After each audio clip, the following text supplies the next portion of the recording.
Hello everyone, I am आराधना। तो आज हम पढ़ेंगे क्लास 7 साइंस का 6 chapter physical and chemical changes. तो कुछ चेंजेस के बारे में हमने पिछली क्लास में पढ़ा था कि कुछ चेंजेस कैसे होते हैं, रिवर्सिबल होते हैं और कुछ इरिवर्सिबल होते हैं। रिवर्सिबल यानी कि जिसमें हम किसी मटेरियल यानी कि या किसी सब्सटेंस को उसकी पहली वाली शेप या उसकी साइज में वापस ला सकते हैं। और इरिवर्सिबल क्या होता है, जिसमें हम किसी मटेरियल या किसी सब्सटेंस को उसकी पहली वाली शेप या उसकी साइज वापस नहीं दिला सकते हैं। तो इस चैप्टर में हम कुछ नए चेंजेस के बारे में पढ़ेंगे, फिजिकल एंड केमिकल चेंजेस। तो चलिए चैप्टर स्टार्ट करते हैं।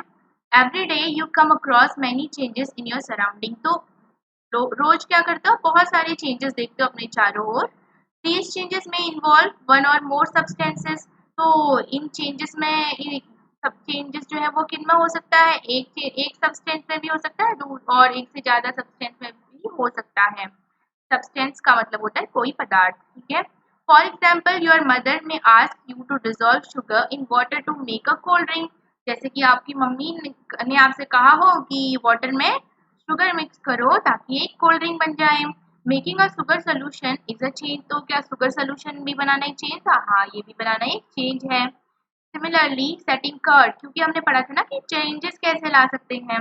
तो चेंजेस हम या तो हीट करके लाते हैं या फिर किसी सब्सटेंस को किसी दूसरे में मिक्स करके हम लाते हैं। वैसे ही setting curd from milk is a change. वैसे ही दूध से दही बनाना भी एक चेंज है। समटाइम्स मिल्क बिकम्स सोर। कभी कभी दूध क्या हो जाता है, खट्टा हो जाता है। Souring of milk is a change. तो दूध का खट्टा होना भी एक चेंज है। Stretch rubber band also represent a change. तो खींचा हुआ जो रबर बैंड है वो भी एक चेंज है। Make a list of 10 changes you have notice around you. तो आपके चारों ओर आपने जो जो चेंजेस देखे हैं, आपको लिस्ट बनानी है 10 चेंजेस की। In this chapter, we shall perform some activities and study the nature of these changes. तो इस चैप्टर में हम नेचर पढ़ेंगे, किसका? चेंजेस का, ठीक है। चेंजेस की प्रकृति के बारे में हम जानेंगे कि परिवर्तन की प्रकृति क्या क्या कैसी होती है।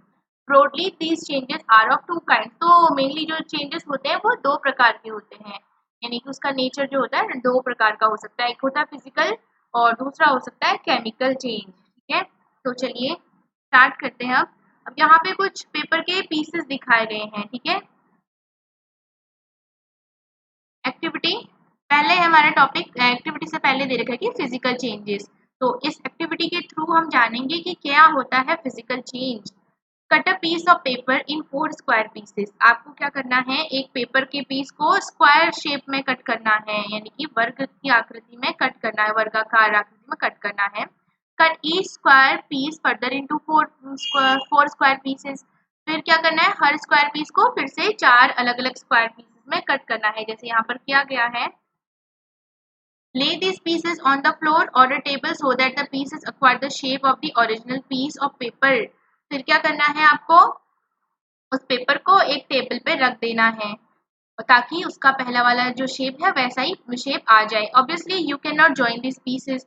तो बिल्कुल आप पीसेस को जॉइन तो नहीं कर सकते हो to back to make the original piece, but is there a change in the property of the paper.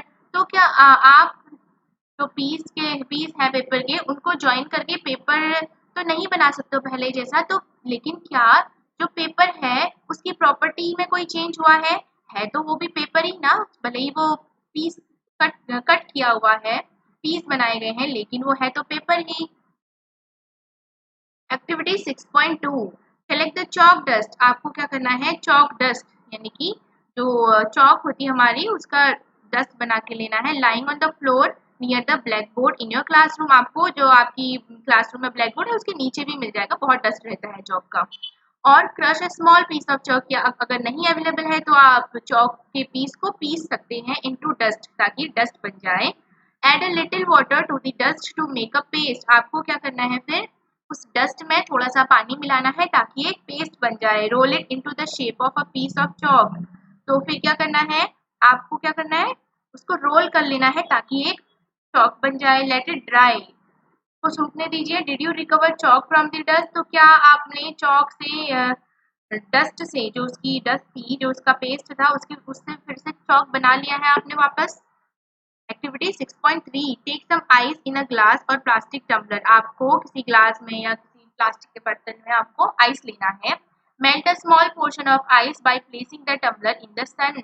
और फिर क्या करना है, उस ग्लास को आपको ले जाना है धूप में और थोड़ा सा आइस पिघला दीजिए। You have now a mixture of ice and water. अब क्या मिल जाएगा आपको, उसमें कौन सा मिक्सचर मिल जाएगा, किस किस का मिक्सचर मिल जाएगा, आइस और वाटर का, बर्फ और पानी का मिश्रण आपको मिल जाएगा। Now place the tumbler in a freezing mixture ice plus common salt. फिर आपको क्या करना है, उस टम्बलर को फ्रीजिंग मिक्सचर में आपको रख देना है, आइस प्लस कॉमन सॉल्ट का जो मिक्सचर होगा। Does the water become solid ice once again? अब देखिए उसके बाद क्या होता है। एक्टिविटी 6.4 दे रखी पहले आपको। Boil some water in a container. एक कंटेनर में पानी को बॉयल कीजिए। Do you see the steam rising from the surface of water? तो क्या आपको क्या दिखेगा कि थोड़ी सी भाप आ रही है, पानी की जो सतह है उससे भाप आपको उठती हुई दिखेगी।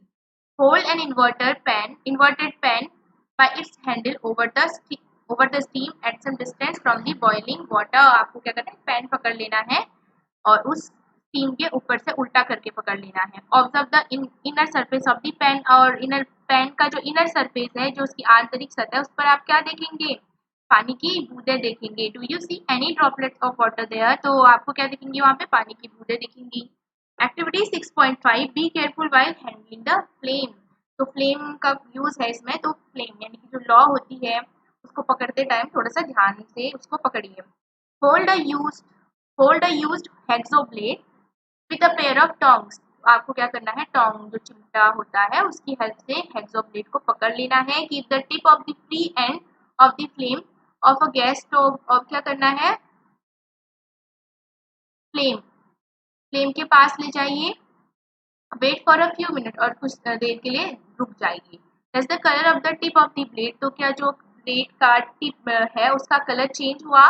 Remove the blade from the flame. और फिर क्या करना है, ब्लेड को फ्लेम से हटा लीजिए, यानी कि आग जो फ्लेम है उसको बंद कर दीजिए, उसका source.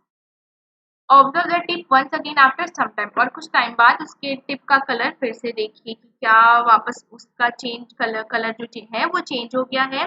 Does it get back its original colour? In activity 6.1 and 6.2 above, you saw that paper and a piece of chalk underwent changes in size. तो एक्टिविटी 6.1 और 6.2 में हमने क्या देखा कि जो पेपर था और जो चॉक का पीस था उनकी साइज चेंज हो गई। हमने क्या किया था, उनको क्रश कर लिया था ना, तो साइज चेंज हो गई थी। In activities 6.3 and 6.4 water changes into state. और नीचे हमने जो एक्टिविटीज करी उसमें क्या हुआ, वाटर जो है वो उसकी स्टेट चेंज हो गई थी, फ्रॉम सॉलिड टू लिक्विड और फ्रॉम गैस टू लिक्विड। ठीक है, यानी कि पहले में क्या हुआ था, सॉलिड से लिक्विड में चेंज हुआ था, फिर गैस से फिर लिक्विड में चेंज हुआ था। इन एक्टिविटी 6.5 और 6.5 में क्या होता है, हेक्सोब्लेड changes colour on heating. Change colour on heating. तो जो हेक्सोब्लेड था उसने अपना कलर चेंज कर लिया था गर्म करने पर। Properties such as shape, size, colour and state of a substance are called its physical changes. Physical properties, ठीक है। तो प्रॉपर्टीज जैसे कि उसका शेप, उसका साइज, उसका कलर और उसकी स्टेट यानी कि सॉलिड, लिक्विड और गैस, है ना। किसी भी मैटर की तीन स्टेट्स होती हैं, सॉलिड, लिक्विड और गैस। जैसे हमारा वाटर है वो सॉलिड फॉर्म में क्या होता है, आइस होता है। लिक्विड फॉर्म में क्या होता है, वाटर जो हम पीते हैं। और गैसियस फॉर्म में क्या होता है, वो भाप। ठीक है, तो किसी भी मैटर की तीन स्टेट होती हैं, सॉलिड, लिक्विड और गैस। तो जो हमारा स्टेट है वो किसी सब्सटेंस का जो स्टेट है वो भी क्या है, फिजिकल प्रॉपर्टी है। तो फिजिकल प्रॉपर्टी में क्या क्या आया, किसी सब्सटेंस का शेप, साइज और उसकी स्टेट, और क्या क्या हो सकता है, और उसका कलर, ये सारे आते हैं फिजिकल प्रॉपर्टीज में। तो अ change in which a substance undergoes a change in its physical properties is called a physical change. तो जब किसी पदार्थ के भौतिक गुणों में यानी कि उसकी फिजिकल प्रॉपर्टीज में चेंज होता है तब हम उस चेंज को कहते हैं फिजिकल चेंज। जैसे किसी पदार्थ की अगर साइज में चेंज होगा तो हम वो भी क्या है, फिजिकल चेंज है। और किसी पदार्थ की अगर उसके कलर में चेंज होगा वो भी एक फिजिकल चेंज है। और अगर किसी पदार्थ की स्टेट में चेंज है तो भी वो भी क्या है, एक फिजिकल चेंज है। उसके शेप में अगर चेंज हुआ है तो भी वो एक फिजिकल चेंज है। In such a change no new substance is form. तो ऐसे चेंजेस में, ये जो फिजिकल चेंजेस है, इसमें कोई भी नया पदार्थ नहीं बनता है, ठीक है। तो फिजिकल चेंजेस में क्या क्या आते हैं, जब किसी पदार्थ की फिजिकल प्रॉपर्टीज में चेंज होता है, जैसे उसका कलर चेंज हो गया, उसका साइज चेंज हो गया, उसका शेप चेंज हो गया, स्टेट चेंज हो गई, तो ये सारी फिजिकल प्रॉपर्टीज होती है। और जो फिजिकल चेंज होता है उसमें कोई भी नया पदार्थ नहीं बनता है। Let us now consider the other kind of change. तो अब हम कुछ दूसरे टाइप के चेंज के बारे में पढ़ेंगे। दूसरा टाइप है chemical change. A change with which you are quite familiar is the rusting of iron। आपने देखा होगा कि लोहे पर जंग लगता है ना, लोहा लोहा जो होता है खराब हो जाता है। If you leave a piece of iron open in the open for some time, it acquires a film of brownish substance। तो आपने देखा होगा कि कभी होता है लोहे की चीजों को हम बहुत समय के लिए अगर हवा में बाहर रख देंगे, खुली हवा में रख देंगे, तो क्या होता है, एक भूरी भूरी रंग की उस पर परत चढ़ जाती है लोहे पर। This substance is called rust and the process is called rusting. तो ये सब्सटेंस क्या कहलाता है, जंग कहलाता है, ठीक है। और ये प्रोसेस कहलाती है rusting. Iron gets iron gates of park or farmlands, iron benches kept in lawns and gardens, almost every article of iron kept in the open gets rusted। तो जैसे बहुत सारी चीजें होती हैं आयरन की बनी हुई, जैसे आयरन के गेट्स होते हैं जो पार्क में लगे होते हैं, और फार्मलैंड के जो गेट्स है वो लगे होते हैं, उसमें लगे होते हैं गेट। आयरन के बेंचेस होते हैं, है ना, और गार्डन में भी होते हैं बेंचेस। तो जो भी आयरन का आर्टिकल है, जो भी आयरन की बनी कोई वस्तु है, अगर हम उसको खुले में रखेंगे तो वो क्या हो जाता है, रस्टेड हो जाता है, यानी कि उस पर जंग लग जाता है। At home you must have seen shovels and spades getting rusted when exposed to the atmosphere for some time. तो आपने घर में भी देखा होगा, जैसे कुछ औजार होते हैं जो हमारी कुदाल है, दराती वगैरह, उसको हम अगर कुछ टाइम के लिए क्या करेंगे, बाहर खुली हवा में रख देंगे, तो क्या होता है, उसमें जंग लगना शुरू हो जाता है, यानी कि वो खराब होना शुरू हो जाता है आयरन की बनी हुई। इन द किचन, तो किचन में a wet iron pan often gets rusted if left in that state from for some time. तो किचन में भी आपने देखा होगा कि कोई अगर आयरन का पैन या तवा होगा, तो अगर वो गीला रहता है तो उस पर भी ऐसा ब्राउनिश, उसकी सरफेस पर भी ऐसा ब्राउनिश कलर आ जाता है, यानी कि उसकी सरफेस पर भी कुछ भूरा भूरा सा रंग आ जाता है, तो वो भी क्या है, रस्ट है।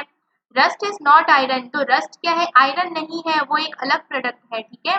It is different from iron on which it gets deposited. तो ये आयरन से अलग है, ये रस्ट जो है वो आयरन नहीं है। ध्यान से सुनिए, ये जो प्रोसेस है इसमें कोई नया सब्सटेंस बन रहा है, वो रस्ट जो है वो नया सब्सटेंस है।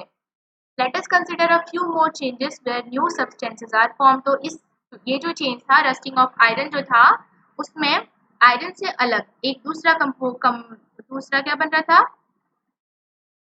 हमारा दूसरा मटेरियल, या हम कह सकते हैं दूसरा मेटल बन जा रहा था, है ना। लेकिन ऊपर वाले चेंजेस में क्या हो रहा था, दूसरा मेटल नहीं बन रहा था। अब देखिए, अब और एग्जांपल्स हैं। एक्टिविटी 6.6, तो ये तो क्वेश्चन है, क्वेश्चन दे रखा है, it is dangerous to look for long at the burning magnesium ribbon. तो मैग्नीशियम की जो रिबन होती है, यानी कि मैग्नीशियम जो मेटल होता है उसकी एक प्लेट की ऐसे रिबन के फॉर्म में होती है, तो उसी को मैग्नीशियम रिबन कहते हैं। The teacher should advise children not to stare at the burning ribbon. तो अगर हम जब रिबन को बर्न करते हैं तो उससे जो फ्लेम निकलती है उसको देखे रहें, तो वो हमारे लिए डेंजरस हो सकता है। तो आपको क्या करना है, जब आप मैग्नीशियम की रिबन को बर्न करते जलाते हैं, तो आपको उसको देखे नहीं रहना है। Get a small piece of a thin strip और रिबन ऑफ मैग्नीशियम। मैग्नीशियम की रिबन या स्ट्रिप, उसकी पट्टी सी ले लीजिए। Clean it strip with sandpaper, और सैंड पेपर से उसकी जो टिप है उसको अच्छे से साफ कर लीजिए। Bring the tip near a candle flame, और टिप को क्या करना है, कैंडल के ऊपर लाना है, उसकी जो लौ है उसके ऊपर लाना है। It Burns with a brilliant white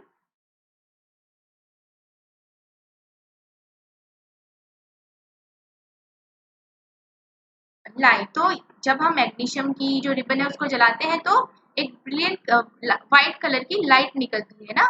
white colour की क्या निकलेगी, लाइट निकलेगी, यानी कि व्हाइट लॉ के साथ जलती है। When it is completely burned it leaves behind a powdery ash.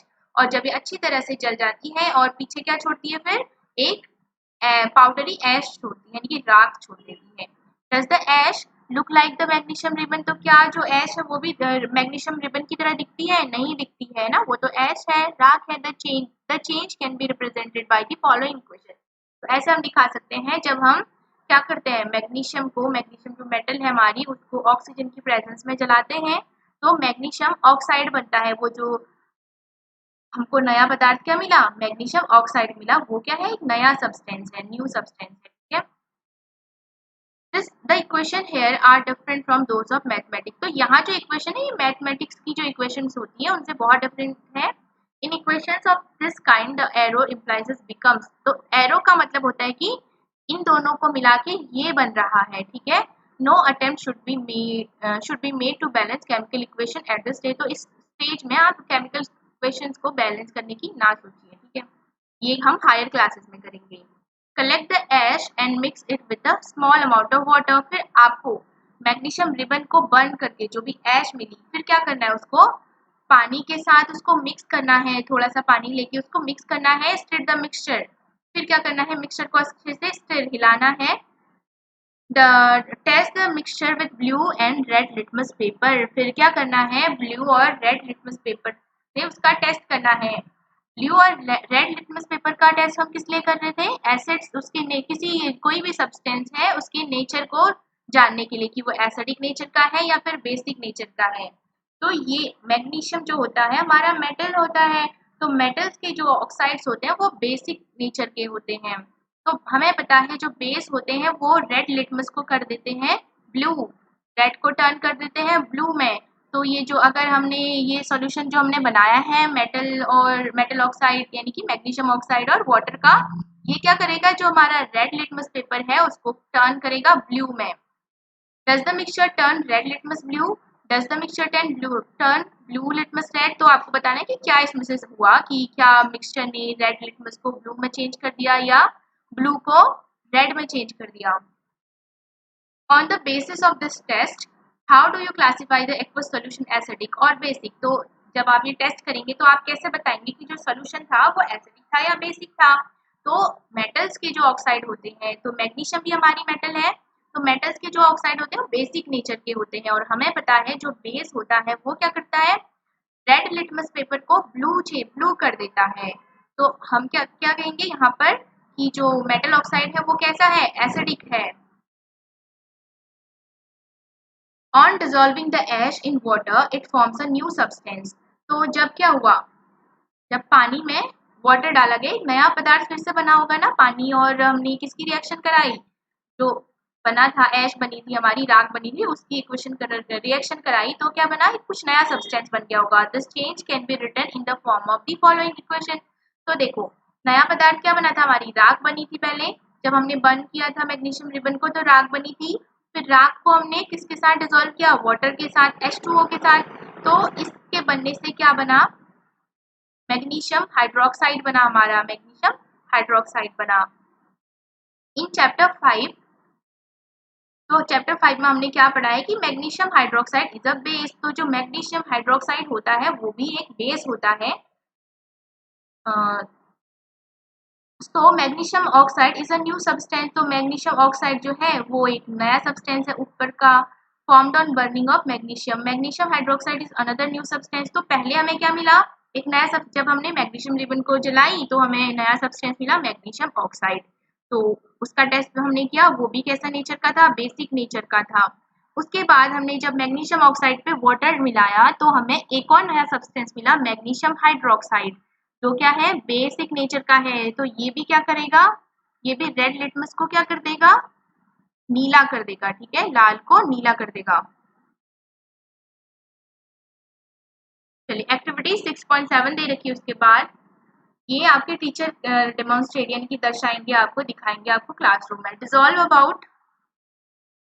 About a T-spoon full of copper sulphate. Copper sulphate आपको लेना है एक चम्मच में, को कहते हैं नीला थोथा भी कहते हैं। ठीक है, in about half a cup of water, और किसमें डिसॉल्व करना है, लगभग आधा कप आपको पानी लेना है। ठीक है, add a few drops of dilute sulphuric acid to this solution. और जब आप कॉपर सल्फेट को पानी में डिसॉल्व करेंगे और तो कुछ बूंदें आप उसमें डालेंगे सल्फ्यूरिक एसिड की, you should get a blue colour solution.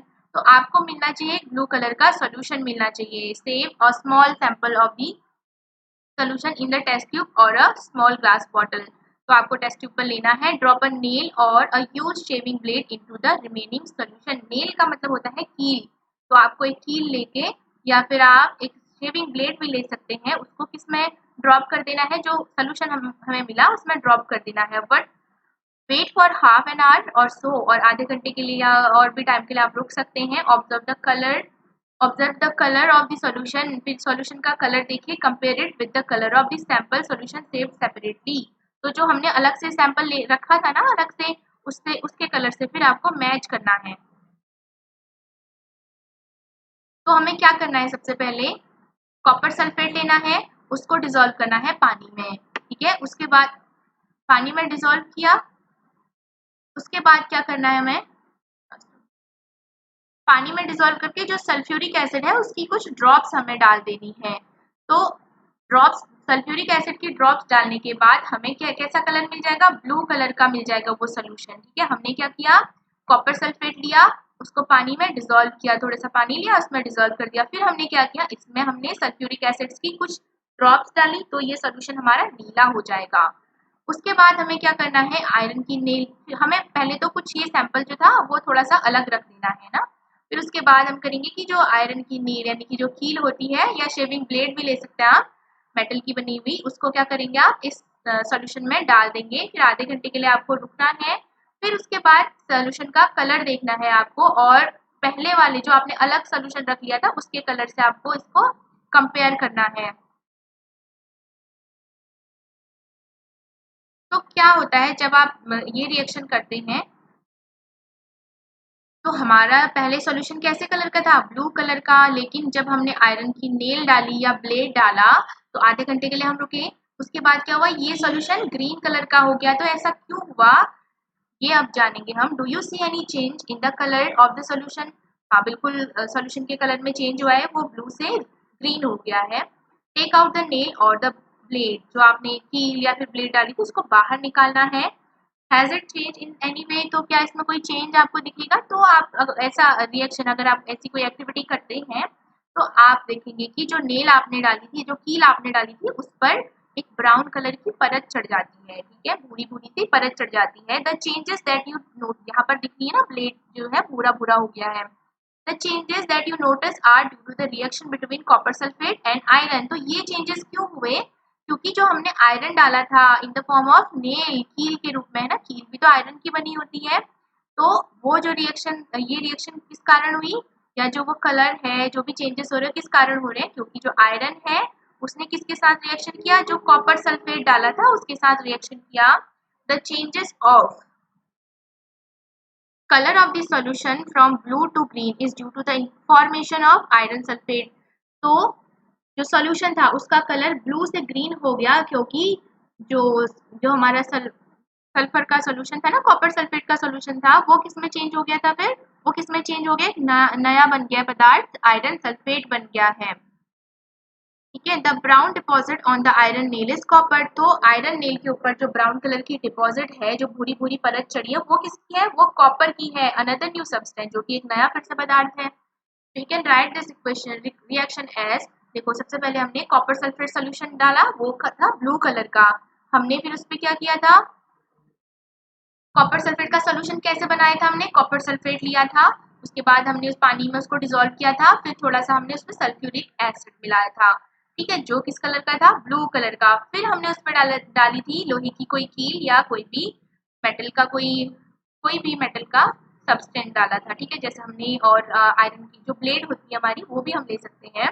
फिर उसके बाद क्या हुआ, इन दोनों की जब हमने रिएक्शन कराई तो क्या हुआ, आयरन सल्फेट सोल्यूशन बना, ठीक है। पहले क्या था, कॉपर सल्फेट सोल्यूशन जो ब्लू कलर का था, अब क्या बना, आयरन सल्फेट सोल्यूशन बना जो होता है ग्रीन कलर का, इसलिए ये जो सोल्यूशन था वो ग्रीन कलर का हो गया, क्योंकि अब वो किसका सोल्यूशन बन गया, आयरन सल्फेट का। और जो कॉपर जो है वो किस पे डिपॉजिट हो गई थी, हमारे आयरन पे, क्योंकि कॉपर जो होती है वो भूरी रंग की होती है ना, तांबा जो होता है वो भूरे रंग का होता है, थोड़ा भूरा भूरा ब्राउनी ब्राउनी सा। चलिए उसके बाद है activity 6.8, take about a tablespoon full of vinegar in a test tube. Vinegar यानी कि सिरका, आप किचन में भी यूज करते हैं। Add a pinch of baking soda, उस पर आपको थोड़ा सा बेकिंग सोडा डालना है, खाने का सोडा होता है जो। You would hear a hissing sound and see bubbles of a gas coming out. आप क्या करेंगे, देखेंगे थोड़ी सी साउंड आ रही है अजीब सी और बबल्स आ रहे हैं, गैस बन रही है और उससे बबल्स बाहर आ रहे हैं। Pass this gas through freshly prepared lime water as shown in figure 6 for lime water, मतलब चूने का पानी जो होता है उस गैस को उससे पास कराइए। What happens to the lime water, तो लाइम वाटर से क्या क्या होगा, लाइम वाटर के साथ कार्बन, तो when carbon dioxide is passed through lime water calcium carbonate is form. तो क्या हुआ, रिएक्शन देख लेते हैं एक बार। देखो हमारे पास क्या था, हमने लिया था विनेगर, लिया था सिरका, लिया था बेकिंग सोडा लिया था, ठीक है। तो उससे क्या बना था हमारा, कुछ गैस निकली थी, सोडियम हाइड्रोजन बाइकार्बोनेट यानी कि बेकिंग सोडा जो होता है उससे क्या गैस बनी थी, कार्बन डाइऑक्साइड गैस बनी थी, बुलबुले निकले थे ना, वो कार्बन डाइऑक्साइड के बुलबुले होते हैं। और कुछ दूसरा पदार्थ बना था। फिर जब हमने इस कार्बन डाइऑक्साइड गैस को किससे पास कराया था, लाइम वाटर यानी कि चूने का जो पानी होता है उससे पास कराएंगे तो क्या होगा, देखो जो चूने का पानी होगा वो दूधिया रंग का हो जाता है। कार्बन डाइऑक्साइड लाइम वाटर के साथ जब रिएक्शन करता है तो कैल्शियम कार्बोनेट बनाता है, CaCO3 बनाएगा और वाटर छोड़ देगा, पानी पानी भी देता है। When carbon dioxide is pass through lime water, तो जब कार्बन डाइऑक्साइड को चूने के पानी से प्रवाहित किया जाता है या निकाला जाता है, उस गैस को प्रवाहित की जाती है, तो कैल्शियम कार्बोनेट बनता है which makes lime water milky. तो जिससे जो हमारा लाइम वाटर था वो दूधिया रंग का हो जाता है, मिल्की हो जाता है। The turning of lime water into milky is the standard test of carbon dioxide. तो हम कैसे पता लगा सकते हैं कि कार्बन डाइऑक्साइड की प्रेजेंस है या नहीं है, तो जो लाइम वाटर है अगर वो दूधिया हो जाता है तो इसका मतलब क्या है कि वहां पर कार्बन डाइऑक्साइड गैस प्रेजेंट है। You will use in chapter 10 to show that the air we breathe out is rich in carbon dioxide. तो ये टेस्ट आप चैप्टर 10 में करेंगे, ये प्रूव करने के लिए कि हम जिस जो गैस सांस हम बाहर छोड़ते हैं उसमें ज्यादातर क्या होती है, कार्बन डाइऑक्साइड गैस होती है। In activities 6.6, 6.7, 6.8, you show that in each change one or more new substances were formed। तो हमने एक्टिविटी करी 6.6 एंड 6.8, हमने देखा कि सब में क्या हो रहा है, कुछ नए सब्सटेंसेस यानी कि कुछ नए पदार्थ बन रहे हैं। In activity 6.6 the ash was the new substance, और क्या बना था उसमें 6.6 में, राख बनी थी। व्हेन मैग्नीशियम वाज बर्न, जब मैग्नीशियम को जलाया गया था तो राख बनी थी। इन एक्टिविटी 6.7 और एक्टिविटी 6.7 जो हमने करी थी, the reaction of copper sulphate with iron, copper sulphate की जब आयरन के साथ रिएक्शन कराई थी तो produce iron sulphate and copper. तो क्या बना था, आयरन सल्फेट बना था और कॉपर बना था। Both of these are new substances, तो ये दोनों नए सब्सटेंस हैं। क्या क्या नई सब्सटेंसेस हैं, आयरन सल्फेट और कॉपर। क्योंकि कॉपर का पता हमने कैसे लगाया था, क्योंकि हमने जो ब्लेड डाली थी या कील जो डाली थी उसके ऊपर एक ब्राउन कलर की परत चढ़ गई थी, उसका मतलब क्या हुआ कि यहाँ पर कॉपर है, ठीक है, कॉपर की प्रेजेंस बताता है। Copper was deposited on the shaving blade of iron, तो कॉपर कहाँ पर डिपॉजिट हो गया था, जो शेविंग ब्लेड या फिर हमने जो नेल डाली थी उस पर डिपॉजिट हो गया था। In activity 6.8, vinegar and baking soda together produced carbon dioxide।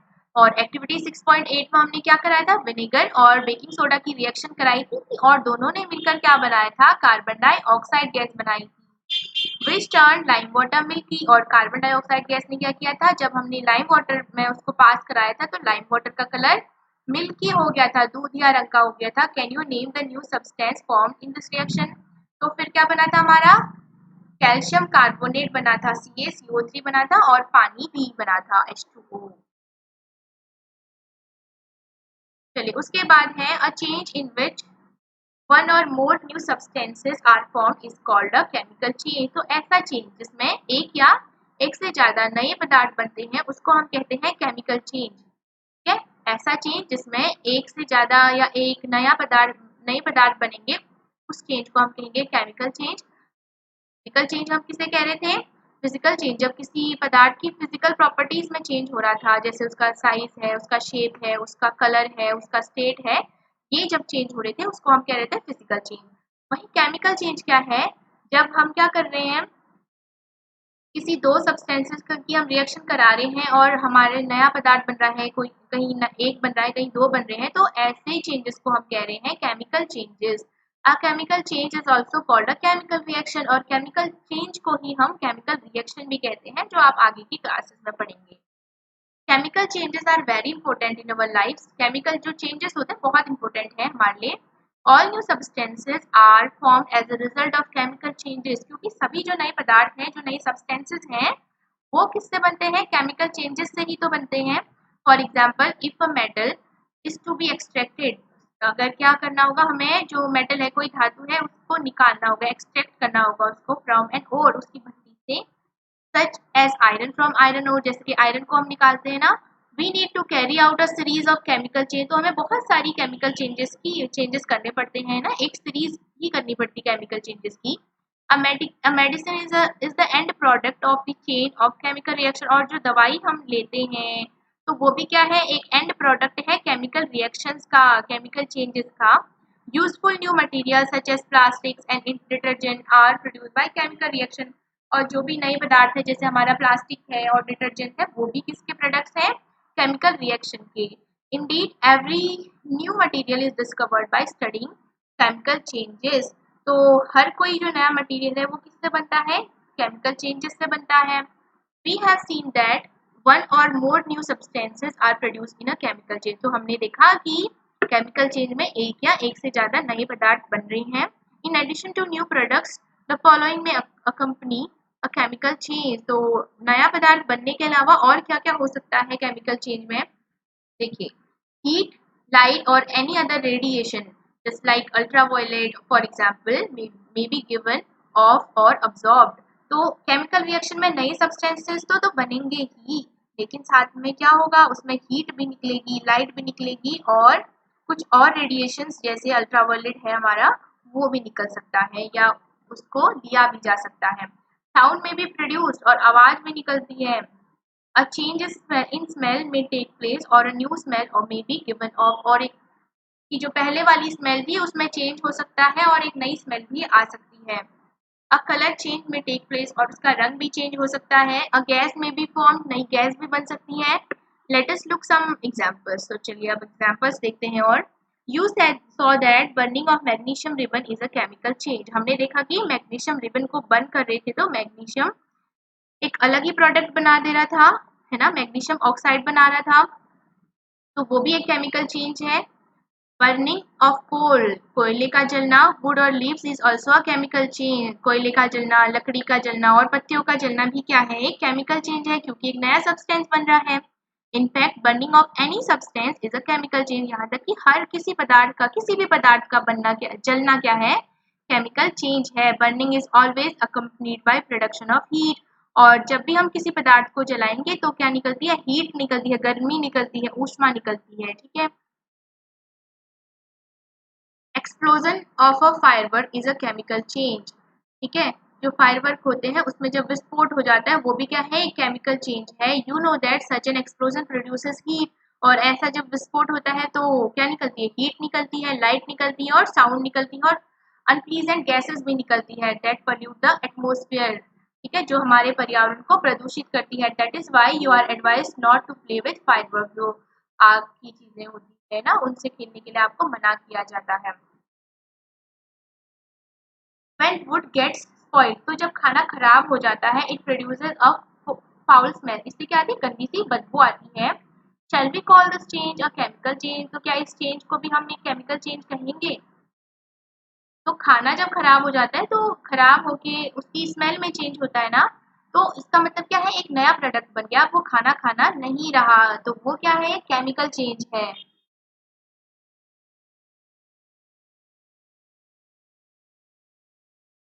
हाँ, तो उसके बाद है you must have notice that a slice of an apple acquires a brown colour if it is not consume immediately, तो आपने देखा होगा, आप एप्पल काटते हैं, अगर आप उस कटे हुए एप्पल को थोड़े टाइम के लिए छोड़ दें या आप उस टाइम उसको खाते नहीं हैं, तो आप देखेंगे कि उस ब्राउन कलर का आ जाता है उसकी सरफेस पर। If you have not seen this change in colour, cut a fresh slice of an apple and keep it away for some time, अगर आपने नहीं देखा है तो एक एप्पल काट के आप देख सकते हैं। Repeat the same activity with the slice of potato, और ब्रिंजल और बैंगन और जो आलू होता है उसके साथ भी आप ये एक्टिविटी कर सकते हैं। The change of colour in these cases is due to the formation of new substances. अब ये चेंज क्यों हुआ? क्योंकि कोई नया पदार्थ बन गया है। Are not this changes chemical changes? तो क्या ये चेंजेस भी केमिकल चेंजेस नहीं है? बिल्कुल है, ये चेंजेस भी क्या है? केमिकल चेंजेस है। जिसमें भी कोई नया प्रोडक्ट या नया सब्सटेंस बनता है वो एक केमिकल चेंज होता है। तो केमिकल चेंजेस क्या क्या हुए? जिसमें कोई नया प्रोडक्ट बन रहा है, जैसे एग्जांपल है हमारे रस्टिंग ऑफ आयरन था, और हमने क्या क्या पढ़ा? और हमने पढ़ा कि कैसे जो हमारा रिएक्शन पड़ी थी हमने वेनेगर की बेकिंग सोडा के साथ, है ना, और कॉपर सल्फेट का जो सोल्यूशन था उसकी रिएक्शन पड़ी थी। तो ये सारे एग्जाम्पल्स हैं हमारे केमिकल चेंजेस के। और हमने पढ़ा था जो फायरवर्क वगैरह होती है, आतिशबाजी होती है जहाँ पर, वहाँ वो भी एक केमिकल चेंज है, क्योंकि उसमें क्या हो रहा है? हीट निकल रही है, लाइट निकल रही है, साउंड निकल रही है, अनप्लीजेंट गैसेस भी निकल रही है। तो ये क्या है? केमिकल चेंजेस सारे।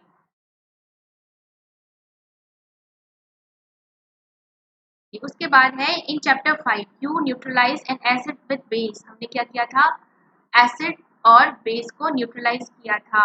इस neutralisation is a chemical change. क्या न्यूट्रलाइजेशन भी एक केमिकल चेंज है? तो न्यूट्रलाइजेशन में क्या होता है? एसिड और बेस एक दूसरे के इफेक्ट को समाप्त कर देते हैं ना, एक दूसरे के इफेक्ट को वो खत्म कर रहे हैं। तो हम एसिड जो भी हमारा सब्सटेंस बन रहा है उसको उसकी प्रीवियस जो पहले था उसमें ला सकते हैं, ला सकते हैं। तो क्या ये केमिकल चेंज है? ये केमिकल चेंज नहीं है, ये रिवर्सिबल चेंज है, ये फिजिकल चेंज भी हम इसको कह सकते हैं। उसके बाद है प्रोटेक्टिव शील्ड। ठीक है, यानी कि हमारे बाहर कोई प्रोटेक्टिव कवरिंग है कुछ, तो उसके बारे में हम पढ़ेंगे। You must have heard of the ozone layer. Ozone layer के बारे में आप सभी ने पढ़ा होगा, इन अवर एटमॉस्फेयर, जो कि हमारे वायुमंडल में है। It protects us from the harmful ultraviolet radiation which come from the sun. यह हमें किससे बचाता है? जो सूरज से हानिकारक अल्ट्रावायलेट जो पराबैंगनी किरणें आती है उससे बचाता है। Ozone absorbs this radiation and breaks down the oxygen. Ozone क्या करता है? ओजोन का फॉर्मूला होता है O3। ये ओजोन इन रेडिएशन को ले लेता है और क्या क्या देता है? साथ में ऑक्सीजन भी देता है। ऑक्सीजन में टूट जाता है। Oxygen is different from ozone. Oxygen जो है वो जो ओजोन है उससे डिफरेंट है। Can be call the breaking down of ozone is a chemical change. तो क्या भी ये भी एक केमिकल चेंज है? ये भी केमिकल चेंज है, क्योंकि इसमें क्या हो रहा है? ओजोन जो है एक नए सब्सटेंस में चेंज हो रहा है। If ultraviolet radiation were not absorbed by ozone, तो अगर ओजोन जो लेयर होती है हमारी वो अल्ट्रावायलेट रेडिएशंस को अब्सॉर्ब नहीं करेगी, it would reach the earth surface and cause harm to us and other life forms. तो क्या होगा? ये जो अल्ट्रावायलेट रेडिएशंस है वो धरती तक हम पर पहुंच जाएंगी और बहुत सारी बीमारियां या फिर बहुत सारे जो एनवायरमेंटल इश्यूज हैं वो होते हैं। Ozone act as a natural shield against this radiation. तो इन रेडिएशन से हमें कौन बचाता है? ओजोन लेयर बचाती है हमारी। We learnt in chapter 1 that plants produce their food by a process called photosynthesis. Chapter 1 में हमने पढ़ा कि पौधे जो होते हैं अपना भोजन एक प्रोसेस के द्वारा बनाते हैं जिसको हम कहते हैं फोटोसिंथेसिस। क्या ये भी एक केमिकल चेंज है? ये भी एक केमिकल चेंज है, क्योंकि इसमें भी कुछ नए प्रोडक्ट्स बनते हैं। हमने पढ़ा था कि जब पौधे भोजन बनाते हैं सनलाइट में कार्बन डाइऑक्साइड की हेल्प से, और क्या क्या लेते हैं? वो वाटर लेते हैं। तो क्या बनाते हैं? वो ऑक्सीजन बना निकलती है एक गैस, और ग्लूकोज बनता है, उनका कार्बोहाइड्रेट बनता है। तो वो भी क्या है? केमिकल चेंज है, क्योंकि उसमें भी नए सब्सटेंसेस बन रहे हैं। पहेली said that even digestion is a chemical change. पहेली कहते हैं हाँ डाइजेशन भी क्या है? एक केमिकल चेंज है। तो जो हमारे पेट में होता है पाचन खाने का, वो भी क्या है? डाइजेशन है, क्योंकि हम जो भी न्यूट्रिएंट्स लेते हैं जैसे कार्बोहाइड्रेट है, प्रोटीन है, फैट्स है, वो हमारे पेट में दूसरे कंपाउंड्स या हम कह सकते हैं कि दूसरे सब्सटेंसेस में चेंज हो जाता है। जैसे हमारा जो कार्बोहाइड्रेट है वो ग्लूकोज में कन्वर्ट हो जाता है, फैट हमारे फैटी एसिड्स में कन्वर्ट हो जाते हैं, ग्लिसरॉल में कन्वर्ट हो जाते हैं, और प्रोटीन जो हमारे एमिनो एसिड्स में कन्वर्ट हो जाते हैं। उसके बाद है रस्टिंग ऑफ आयरन। आयरन में जंग लगना। Let us get back to rusting. तो चलिए रस्टिंग के बारे में फिर से पढ़ते हैं। This is one change that affects iron articles and slowly destroys them. तो ये एक ऐसा चेंज है जो आयरन की बनी चीजें जो होती है उनको इफेक्ट करता है और उनको धीरे धीरे वो खत्म कर देता है। Since iron is used in making bridges, ships, cars, trucks, bodies, and many other articles, the monetary loss due to rusting is huge. तो हमें पता है कि जो आयरन है उसका बहुत सारा यूज है, जैसे कि पुल बनाने में हम यूज करते हैं, शिप्स बनाने में, कार्स बनाने में, ट्रक बनाने में, ठीक है, और बहुत सारी चीजों में हम आयरन का यूज करते हैं। तो आयरन की रस्टिंग एक क्या हो सकता है, बहुत बड़ी हानि हो सकती है। The process of rusting can be represented by the following equation. तो रस्टिंग की जो प्रोसेस है उसको ये जो नीचे इक्वेशन दी गई है इसके द्वारा हम समझ सकते हैं। जैसे आयरन जो है यानी कि Fe ऑक्सीजन की प्रेजेंस में, ठीक है, और वाटर की प्रेजेंस में क्या बनाता है, रस्ट बनाता है, एक नया प्रोडक्ट बनाता है जिसका फॉर्मूला होता है Fe2O3, आयरन ऑक्साइड बनाता है, ठीक है। आयरन जो है ऑक्सीजन की प्रेजेंस और ऑक्सीजन की प्रेजेंस में वाटर के साथ रिएक्शन करके क्या बनाएगा, रस्ट बनाएगा, जिसको कहते हैं आयरन ऑक्साइड, जो कि बिल्कुल ही एक नया प्रोडक्ट है और इसका फॉर्मूला होता है या नया सब्सटेंस है जिसका फॉर्मूला होता है Fe2O3। For rusting the presence of both oxygen and water is essential. तो रस्टिंग के लिए दोनों की, ऑक्सीजन और वाटर की प्रेजेंस होना जरूरी है। वाटर यानी कि वाटर वेपर, यानी कि जो वाष्प होती है हमारी हवा में, जलवाष्प, नमी कह सकते हैं हम, वो हो सकती है, ठीक है। In fact, if the content of moisture in air is high, which means if it is the more humid, rusting becomes faster। तो जहाँ पर हवा में मॉइस्चर ज्यादा होता है वहां पर रस्टिंग जो होती है बहुत तेजी से होती है। So how do we prevent rusting. तो कैसे रस्टिंग को रोका जा सकता है या लोहे की जो आर्टिकल्स हैं उसको रस्ट होने से बचाया जा सकता है, रस्टिंग से बचाया जा सकता है उनको। Prevent iron articles from coming in contact with oxygen or water or both, ठीक है, कैसे हम इनको बचा सकते हैं। One simple way is to apply a coat of paint or grease. तो एक तो है कि हम उस पर क्या कर दें, उस पर पेंट या ग्रीस की एक परत चढ़ा दें। In fact these coats should be applied regularly to prevent rusting. और रेगुलरली भी हम इन कोट्स को चढ़ा सकते हैं ताकि रस्टिंग से बचाया जा सके आयरन आर्टिकल्स को।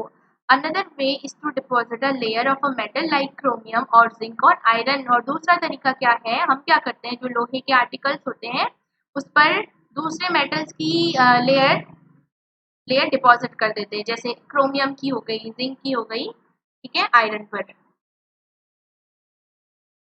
This process of depositing a layer of zinc or iron is called galvanisation. तो गैल्वेनाइजेशन क्या प्रोसेस है, जब हम लोहे पर जिंक की परत चढ़ाते हैं तो वो प्रोसेस कहलाती है galvanisation.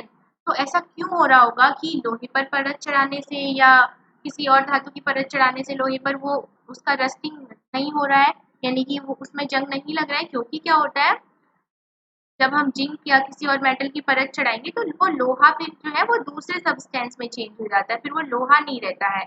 The iron pipes we use in our homes to carry water are galvanised to prevent rusting. तो आपने देखा होगा कि घर में आपकी जो वाटर सप्लाई के पाइप जो होते हैं ना आयरन के, उसमें कुछ वाइट आयरन का जो पाइप होता है वाइट वाइट से पेंट होता है उसमें। तो वो पेंट नहीं, वो जिंक होता है, जिंक की लेयर होती है ताकि आयरन को किससे बचाया जाए, रस्टिंग से बचाया जाए। You know that ships are made of iron. हमें पता है कि जो शिप्स होती हैं, जो जहाज होते हैं पानी के, वो आयरन के बने होते हैं। And a part of them remains under water. और शिप का जो काफी बड़ा सा भाग जो होता है पानी के अंदर ही रहता है, हमें पता है। On the part above water also water drops keep clinging to the ship's outer surface. और जो भाग पानी के ऊपर रहता है वहां पर भी वाटर ड्रॉप्स होती है जो बाहर वाले भाग को अफेक्ट करती है। Moreover the water of the sea contains many salts. तो पानी का जो समुद्र का जो पानी उसमें बहुत सारे सॉल्ट्स होते हैं, हमें पता है। The salt water makes the process of rust formation faster. और जो सॉल्ट वाटर होता है वो क्या करता है, रस्टिंग की प्रोसेस को फास्ट कर देता है। Therefore ships suffer a lot of damage from rusting in spite of being painted। तो अगर शिप्स को हम पेंट भी करते हैं फिर भी उसमें क्या हो जाता है, बहुत सारी रस्टिंग हो जाती है, फिर भी उसमें जंग लग जाता है। So much so that the fraction of ship's iron has to be replace every year, इसलिए शिप्स के बहुत सारे पार्ट्स को हर साल चेंज करना पड़ता है, ठीक है। Can you imagine the monetary loss of the world, तो क्या आप बता सकते हैं कि पूरी दुनिया को इससे कितना लॉस होता होगा। यहाँ पर एक नोट दिया गया है, stainless steel is made by mixing iron with carbon and metals like chromium, निकल and manganese, it does not rust. तो स्टेनलेस स्टील कैसे बनाया जाता है, आयरन में मिक्स किया जाता है carbon and metals like chromium, निकल एंड मैग्नीज, ठीक है। इन मेटल्स को मिक्स किया जाता है जो कि कभी रस्ट नहीं होता है, जिसमें जंग नहीं लगता है। उसके बाद की प्रोसेस है crystallisation. In class 6 you have learn that salt can be obtain by evaporation of sea water. तो सॉल्ट को हमने सॉल्ट कैसे मिला था हमें, हम क्या कर रहे थे, जो समुद्र का पानी होता है उसको उस वाष्प बनने के लिए उसको छोड़ दे रहे थे, ताकि धूप से गर्म हो, धीरे धीरे पानी सारा वाष्प बन जाए और हमें नीचे मिल जाए नमक। The salt obtained in this manner is not pure and its crystal are small. तो इस प्रोसेस में जो हमें सॉल्ट मिलता है वो प्योर नहीं होता है और क्रिस्टल जो होता है बहुत छोटे छोटे होते हैं। The shape of the crystals can not be seen clearly, और इतने छोटे होते हैं कि अच्छे से हम उनको देख भी नहीं सकते हैं। However, large crystal of pure substance can be formed from their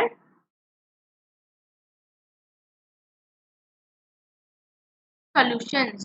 The process is called crystallization. It is an example of physical change. तो किसी भी सब्सटेंस के जो क्रिस्टल होते हैं वो कैसे ला सकते हैं, बड़े बड़े क्रिस्टल हमें कैसे मिल सकते हैं, उनके सॉल्यूशन से। तो ये प्रोसेस कहलाती है crystallisation. It is an example of the physical change, ये भी क्या है, फिजिकल चेंज का एक एग्जाम्पल है। चलिए एक्टिविटी 6.9 दे रखी है,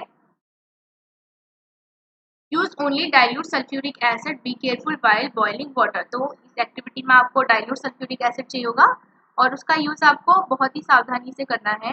take a cup full of water in a beaker and add a few drops of dilute sulphuric acid. आपको एक बीकर में एक कप भर के पानी डालना है और कुछ ड्रॉप्स डालनी है सल्फ्यूरिक एसिड की। हीट द वाटर, वाटर को हीट कीजिए। When it starts boiling and add copper sulphate powder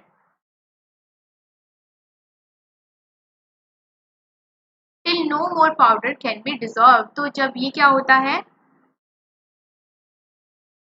जब पानी उबलने लगता है तो हमें क्या करना है, कॉपर सल्फेट पाउडर डालना है स्लोली वाइल स्टिरिंग, और धीरे धीरे उसको हिलाते हुए, धीरे धीरे डालिए और उसको हिलाते हुए डालिए।